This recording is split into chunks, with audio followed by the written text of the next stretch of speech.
Bienvenue à tous à ce nouveau numéro du magazine d'actualité économique de la République démocratique du Congo et des promotions des entreprises Business Line. Au sommaire, la situation économique de la République démocratique du Congo est stable dans son ensemble. Aucun indicateur de changement majeur de prix n'a été constaté durant le mois d'avril. Ceci est le résultat de la réunion de la Troïka stratégique tenue à la primature. La Banque mondiale, à travers la cellule, le PCRG, en séminaire de renforcement de capacités de délégués du gouvernement, économistes et autres scientifiques. Ensemble, ils devront renforcer les capacités humaines des politiques afin de stabiliser cette question de l'économie de la République démocratique du Congo, socle de développement de tous. Kibali Gold Mine, cette entreprise d'exploitation aurifère dans la province orientale, a lancé ses activités officiellement. Un lancement qui s'est effectué en présence de quelques autorités de la République démocratique du Congo, une manière pour cette entreprise de renforcer les recettes de l'État congolais. Madame, Messieurs, une fois de plus, bienvenue à tous. Ce magazine économique vous est offert par EMM, entreprise Mukonki Moulimi, une société commerciale qui œuvre dans la construction civile.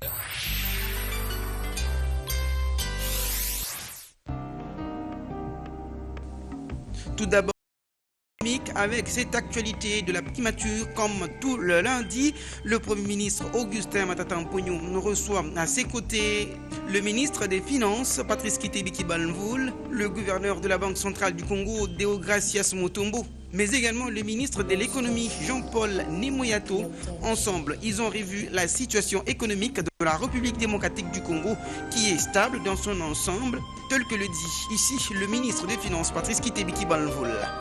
On va dire que la réunion d'aujourd'hui a été relativement... à constater simplement que la situation économique, globalement, elle est tout à fait stable.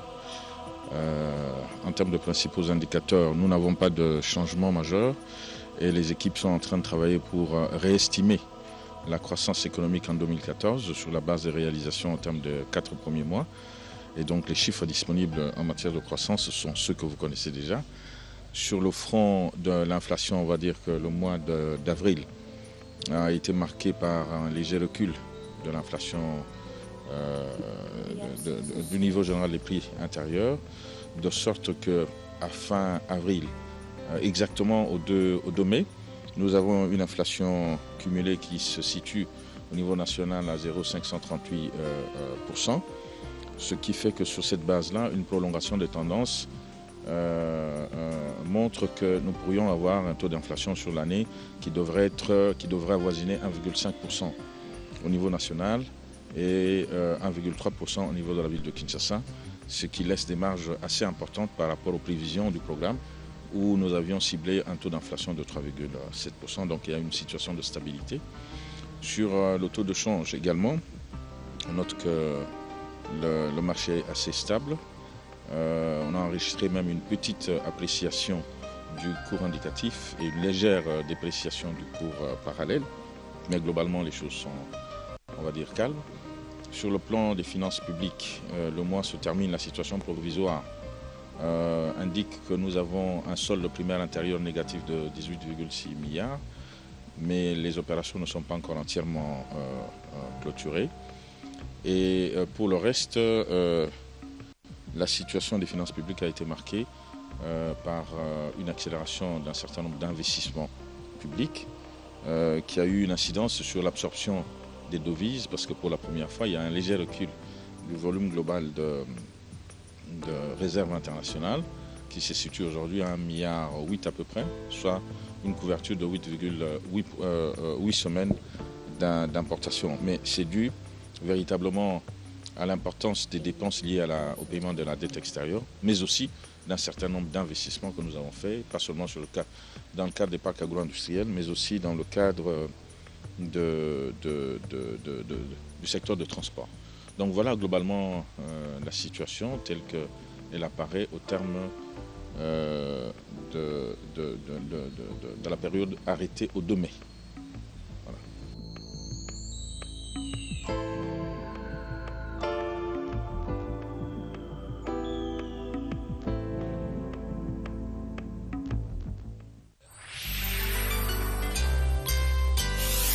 La Banque mondiale, en collaboration avec le gouvernement congolais, vient de lancer le projet de développement du pôle de croissance ouest, PDPC. Objectif, accélérer les voies et moyens de sortir la population de la précarité à travers la mise en œuvre du système de croissance multipolaire. Ce projet est un ouf de soulagement pour les agriculteurs, les grandes, petites et moyennes entreprises bénéficiaires de ce financement qui se lève à hauteur de 10 millions de dollars américains. Cette initiative sort la population de la partie est-ouest de Kinshasa du chômage. Au total, 11 000 emplois seront créés. Les maraîchères pourront désormais accroître leurs revenus. Ce projet pourra tant soit peu relever le défi du gouvernement. Le premier projet dans le corridor de pôle de croissance Boma-Matadi-Kinshasa a vocation à générer des opportunités directes d'investissement pour le secteur privé par la conception et la mise en place des biens publics tels que les infrastructures physiques et institutionnelles essentielles et des programmes de promotion économique. Petit à petit, le développement du secteur agricole prend son envol. Ce projet de développement du pôle de croissance offre aux agriculteurs un terrain industriel bien aménagé et sécurisé pour un travail champêtre d'une décennie. Nous attendons donc avec beaucoup d'intérêt la mise en œuvre rapide de ce premier projet de pôle de croissance financé en partenariat avec le gouvernement. Il convient ici de rappeler que ce projet répond à l'objectif du gouvernement d'accélérer la croissance inclusive et de créer des emplois. Il fait aussi partie d'un vaste programme gouvernemental axé sur le développement des pôles de croissance et des parcs agro-industriels. Le partenariat Banque mondiale République démocratique du Congo est scellé. La population n'attend plus que le démarrage de ce travail.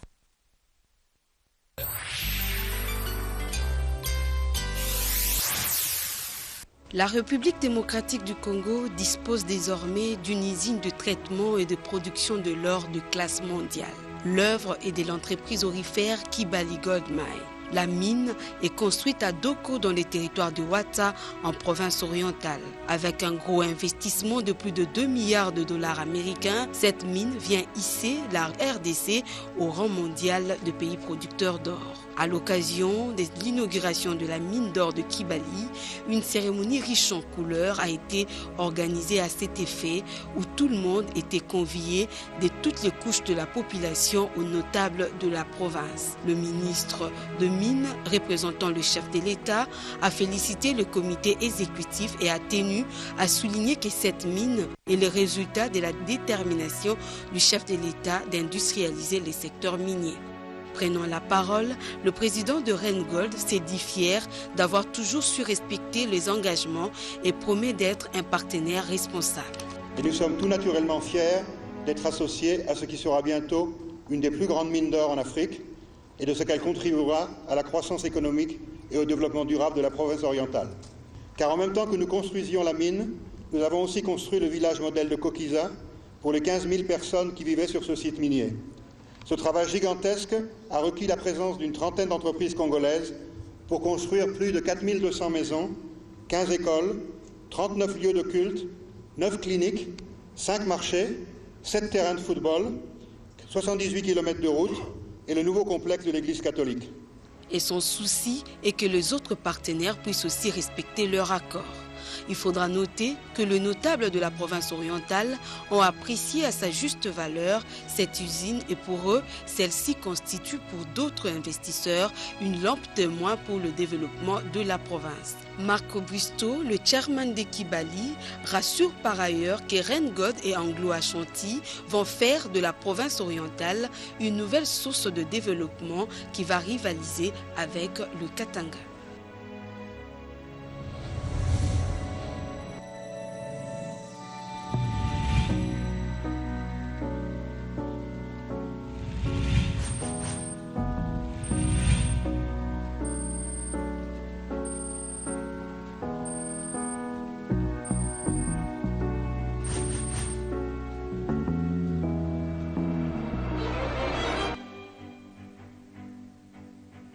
et l'investissement dans l'immobilier. Des Congolais de la diaspora vivant en Afrique du Sud s'y impliquent. Déjà, Southern People Properties, une agence immobilière internationale implantée en Afrique du Sud, vient de voir le jour aussi en République démocratique du Congo. Dans sa visite, le directeur général Willy Kalala a visité les installations des Southern People à Kinshasa. On l'appelle Southern puisque nous avons commencé dans le sud. Il faut l'avouer, alors notre vision, c'était une vision, nous sommes basés dans les Southern Suburbs de Johannesburg. Alors tellement que j'étais le top agent qui couvrait le sud, nous avons pris ce nom-là, Southern People Property, nous avons aussi prié et puis on a compris qu'on devait travailler comme Southern People Property. Mais la vision, au fur et à mesure, la vision a pris son élan et nous sommes là où nous sommes. On a quitté des stades, on a commencé à élargir nos paramètres. Nous sommes à Cape Town, à Pretoria, nous sommes partout. Alors voilà qu'aujourd'hui nous sommes à Kinshasa. À côté de lui, le représentant de Kinshasa, Thierry Chibangu. Des activités, des réunions qui se font chaque jour pour permettre à la population d'acheter de manière modernisée des bâtiments dignes de leur nom. J'aime mon pays. J'ai eu beaucoup d'expérience. J'ai beaucoup travaillé. En Afrique du Sud, nous avons aidé beaucoup de gens. Alors je me suis rendu compte que l'immobilier à l'échelle, disons, au niveau de notre pays, le Congo démocratique, c'est quelque chose qui est vraiment trop négligé. Alors, j'ai voyagé, je suis allé dans quelques pays. Vous allez, quand vous rencontrez des gens comme le Donald Trump, par exemple, ce sont des agents d'immobilier. Ici, on les appelle communément des commissionnaires, mais ce ne sont pas des commissionnaires. Ce sont des gens où on doit les appeler. J'ai besoin de tous nos frères là-bas, nous devons nous asseoir et organiser notre conférence. Et puis ces gens-là doivent être respectés, puisque dans le monde, ce sont des gens très respectables. Chez nous, on s'est rendu compte que les choses ne se passent pas comme il est faut. On parle d'un commissionnaire, des fois ces commissions sont payées, des fois elles ne sont pas payées, des fois les choses ne sont pas structurées. Alors voyant tout cela, j'ai pris la bonne décision en tant que fils du pays de venir donner l'opportunité à nos frères et sœurs d'être bien servis et de se sentir à l'aise. Parce qu'aujourd'hui, par exemple, un ministre qui va acheter une maison, doit-il aller en dessous, s'asseoir en dessous des nains? Ou s'il y a, par exemple, disons, une autorité, il faut que les cadres soient assainis, que les cadres soient bien arrangés. Alors, nous allons travailler en collaboration avec tous nos frères, soi-disant commissionnaires, pour que notre vision puisse aller de l'avant. On a besoin de tous ces gens-là. Il faut qu'il y ait un cadre organisé.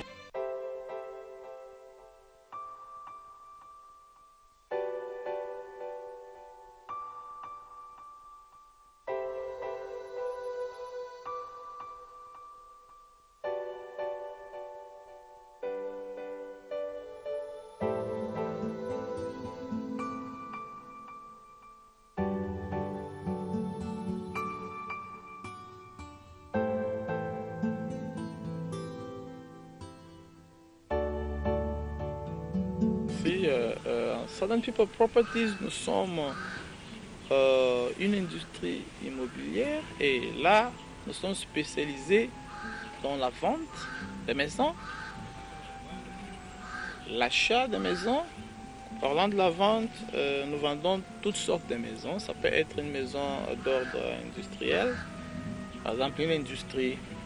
On peut vous vendre, vous êtes un investisseur, vous voulez acheter l'espace pour construire votre industrie, on peut vous le vendre. Alors, il y a des choses comme on appelle des maisons résidentielles, c'est tout à fait une maison normale, 2, 3, 4 chambres à coucher.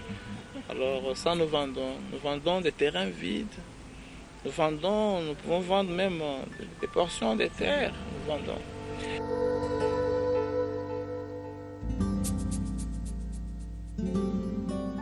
Nous faisons ce qu'on appelle les rentals, la location des maisons, la vente des maisons, et nous-mêmes nous prenons soin des maisons, et nous-mêmes nous achetons aussi des maisons. Alors ce que nous faisons, on aide aussi nos clients à évaluer leur maison, et cela c'est gratuitement. Nous ne chargeons pas aucun sou, nous prenons soin de votre maison. Si vous nous donnez votre maison aujourd'hui par exemple, Parlant d'évaluation, en tant qu'agent d'immobilier qui a de l'expérience, ce que nous faisons, nous venons au quartier et voir à quoi ressemble votre maison. Est-ce que votre maison répond-elle à des conditions tout à fait habitables? Si ce n'est pas le cas, nous allons vous conseiller qu'est-ce que vous pouvez faire pour que votre maison puisse gagner plus, qu'elle soit vendue à un prix tout à fait. Parce que quand vous vendez votre maison, je crois que vous avez quand même quelque chose que vous avez en tête. Vous avez envie de faire vos bénéfices, d'où il faut qu'on puisse vous donner ces conseils. Voilà, la maison est comme ça, la maison a des fissures par-ci, par-là, est-ce qu'on peut essayer de ranger? Vous voyez, des choses comme ça. Alors nous allons aussi vous donner les prix que nous pensons que nous pouvons vendre votre maison, tout en se référant sur ce que vous voulez.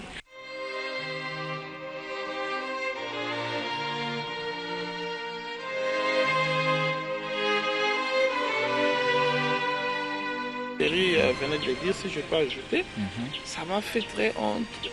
J'étais au Kenya dernièrement, mais je me suis rendu compte que l'immobilier au Kenya, c'est quelque chose de très structuré.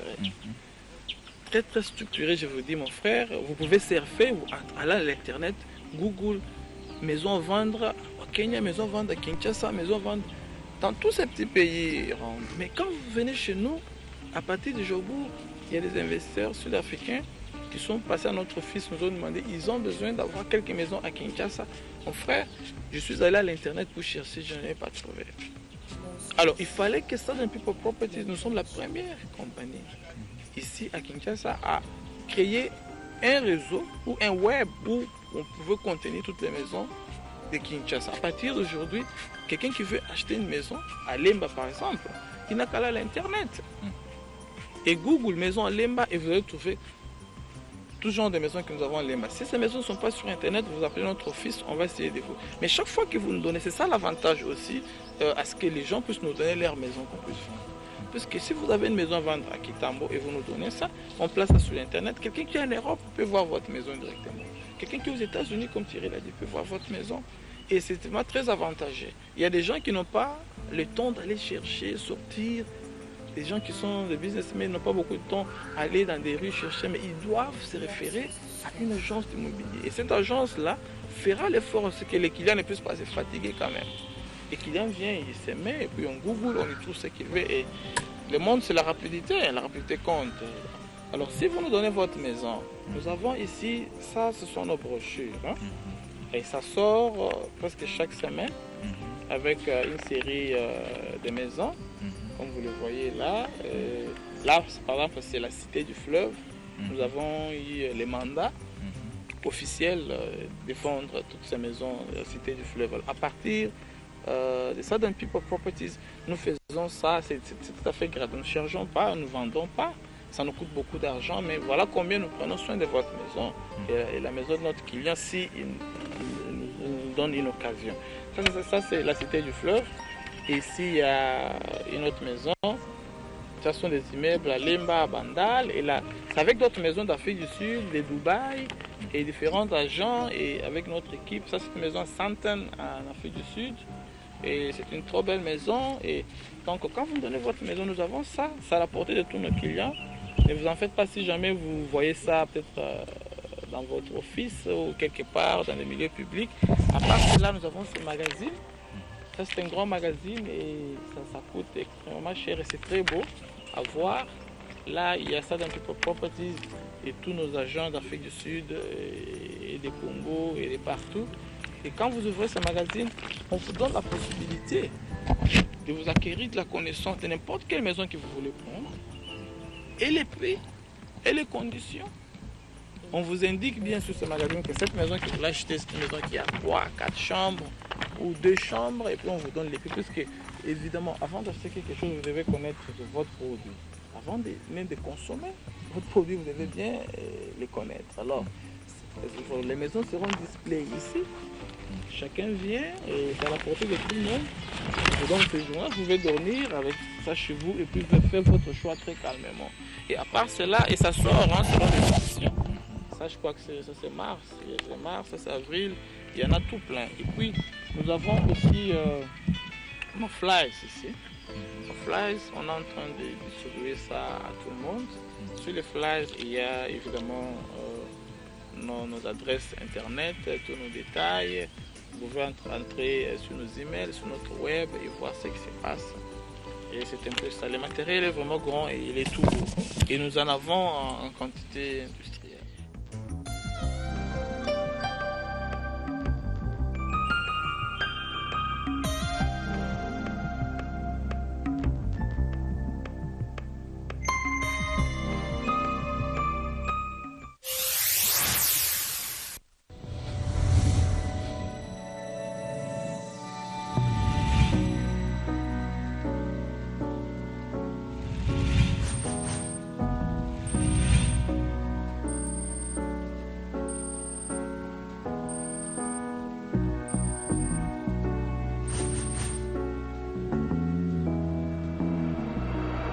Bientôt, au moins 1300 habitants du village de Kichini, situé à 90 km de Kinshasa, pourront s'approvisionner en eau potable. Une source d'eau moderne sera érigée à cet endroit. Ce village se dotera aussi d'une école moderne, d'un centre d'élevage et de formation, de la réhabilitation de routes, de la fourniture de variétés améliorées de semences et engrais chimiques. Ceci est la résultante du projet de développement rural Kichini, un programme du gouvernement central en partenariat avec l'Agence coréenne de coopération internationale qui vise l'amélioration de conditions de vie des habitants de ce village. L'objectif de ce projet est d'augmenter le revenu des habitants du village et améliorer leur qualité de vie. Après ce projet, j'espère que le village de Kichini deviendra l'un des villages les plus riches et les plus heureux de la République démocratique du Congo. Ce projet est lancé par le ministre de l'Agriculture et Développement rural qui a loué l'initiative. Modèle qui va rayonner à travers toute la République démocratique du Congo, c'est un